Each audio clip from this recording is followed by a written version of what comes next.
मकबूजा जम्मू और कश्मीर में तैनात भारतीय सफाकों ने अपनी रियासी दहशतगर्दी की ताज़ा कार्रवाई के दौरान आज बनीर बारामूला में एक और कश्मीरी नौजवान को शहीद किया है। इससे कबल गुज़िश्ता रोज़ कस्बा पटन के वानी गांव बाला में भारतीय फौजियों ने एक अदमशनाक नौजवान को शहीद किया। यहां 2 भारतीय फौजी और एक पुलिस एहलकार जख्मी हुए, जबकि ऑपरेशन के दौरान एक स्नाइपर फौजी कुत्ता भी हलाक हुआ। भारतीय दरिंदों की अंधाधुंध गोलाबारी और शेलिंग से एक रहायशी मकान तबाह हुआ। भारतीय पुलिस ने हदीपुरा सोपुर से 2 नौजवान तारिक अहमद वानी और अशफाक अहमद वानी साकन रंगरेट श्रीनगर गिरफ्तार कर लिए। उनके खिलाफ मुकदमा दर्ज किया गया है। फाइनेंस अकाउंट सिस्टम तनाहात में कामयाब करार दिए जाने वाले उम्मीदवारों का गुज़िश्ता 18 रोज़ से श्रीनगर और जम्मू में धरना जारी है।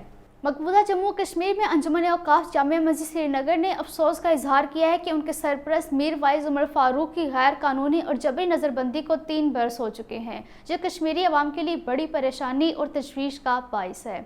मोदी का भारत कश्मीरी हुर्रियत रहनुमाओं और कारकुनों को जाली इल्ज़ामात में गिरफ्तार करके उनके लिए कोई जगह फराहम करने से इनकार कर रहा है। सहाफ़ियों और यहाँ तक कि आम कश्मीरियों को भी उनके अज़्म हौसलों को तोड़ने के लिए झूठे मुकदमात में फंसाया जा रहा है। भारतीय हुकूमत ने 5 अगस्त 2019 से हज़ारों कश्मीरियों को गिरफ्तार करके उन्हें मकबूजा कश्मीर और भारत के दूर दराज जेलों में मुंतकिल किया।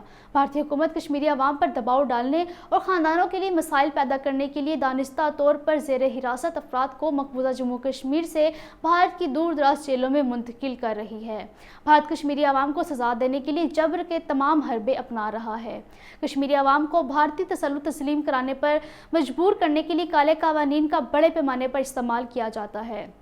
कश्मीरी नज़रबंदों को जेलों में इलाज मुआवजा समेत तमाम बुनियादी सहूलियात से महरूम रखा जाता है। भारत मकबूजा जम्मू कश्मीर में नज़रबंदों के हकूक़ से मुतल्लिक जेनेवा कन्वेंशन की ढिठाई से खिलाफ वर्जी कर रहा है। फसाई मोदी हुकूमत को हज़ारों कश्मीरियों को गैर कानूनी तौर पर नज़रबंद करने पर सज़ा मिलनी चाहिए। आलमी बरादरी को गैर कानूनी तौर पर नज़रबंद कश्मीरियों को बचाने के लिए आगे आकर अपना किरदार अदा करना चाहिए।